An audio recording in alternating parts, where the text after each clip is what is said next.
সুপ্রিয় দর্শকবৃন্দু, আসসালামু আলাইকুম রহমতুল্লাহি ওয়া বারাকাতুহু। জামাতের কোনো নেতাকর্মী মুয়াজ্জিন হয়ে আজান দিতে পারবে না এবং ইমাম হয়ে মসজিদে নামাজ পড়তে পারবে না, এরকম হুঁশিয়ারি উচ্চারণ করেছেন বাংলাদেশ জাতীয়তাবাদী দল বিএনপির চেয়ারপারসন বেগম খালেদা জিয়ার উপদেষ্টা হাবিবুর রহমান হাবিব। তো তিনি কেন এই হুঁশিয়ারি উচ্চারণ করলেন, এই নিয়ে দৈনিক আজকের পত্রিকায় একটি খবর প্রকাশিত হয়েছে। চলুন দেখি খবরটির বিস্তারিত কী লিখেছে।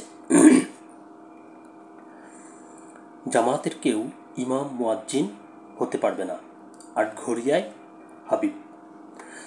পাবনার আটঘরিয়ায় জামায়াতে ইসলামীর কোনো মুয়াজ্জিন আজান দিতে পারবে না এবং কোনো ইমাম নামাজ পড়াতে পারবেন না বলে প্রকাশ্যে হুঁশিয়ারি দিয়েছেন বিএনপির চেয়ারপারসনের উপদেষ্টা ও পাবনা জেলা বিএনপির আহ্বায়ক হাবিবুর রহমান হাবিব।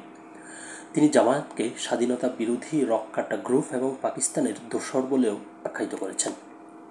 শনিবার 17 মে বিকেলে পাবনা জেনারেল হাসপাতালে আটঘরিয়া জামায়াত বিএনপির সংঘর্ষে আহত নেতাকর্মীদের দেখতে গিয়ে তিনি এসব কথা বলেন।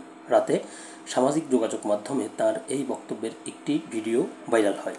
ভাইরাল ভিডিওতে হাবিবুর রহমান হাবিবকে বলতে শোনা যায়, দল যেটা সিদ্ধান্ত নেবে সেটা তো নেবেই, তার সাথে আমার কোনো দ্বিমত নেই, কিন্তু আমি আজকে বলবো ভবিষ্যতে তো পরে, এখন থেকে আটঘরিয়ায় কোনো মসজিদে জামায়াতের কোনো মুয়াজ্জিন আজান দিতে পারবে না, জামায়াতের কোনো ইমাম ইমামতি করতে পারবে না।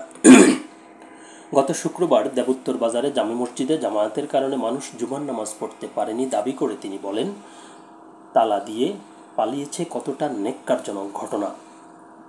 হাবিব আরও বলেন, জামায়াত মিথ্যা কথা বলে, এদের পিছনে নামাজ হয় না, এরা স্বাধীনতা বিরোধী রককাটা গ্রুপ, এরা বাংলাদেশের স্বাধীনতায় বিশ্বাস করে না, পাকিস্তানের দোসর ছিল, তাই আটঘরিয়াবাসীকে আহ্বান জানাবো এদের বিরুদ্ধে রুখে দাঁড়ান। জামায়াতের অফিসে কোরআন ও হাদিস পড়ানোর বিষয়ে তিনি বলেন, আমাদের নেতাকর্মীরা কোরআন পড়ায়নি, তারা জামায়াত নিজেরাই কোরআন পড়িয়েছে। বিএনপির কোনো নেতাকর্মী কোরআন পড়াতে পারে না, এটা আমি দায়িত্ব নিয়ে বলতে পারি। যদি বিএনপির নেতাকর্মীদের কোরআন পড়ানোর ভিডিও ফুটেজ দেখাতে পারেন তাহলে সমস্ত দায়িত্ব আমি নেব।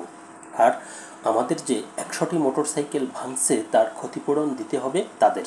এ বিষয়ে পাবনা জেলা জামায়াত ইসলামীর আমির অধ্যাপক আবু তালেব মণ্ডল সহ একাধিক দায়িত্বশীল নেতার সঙ্গে যোগাযোগের চেষ্টা করা হয়, তবে তারা কেউ ফোন রিসিভ করেননি।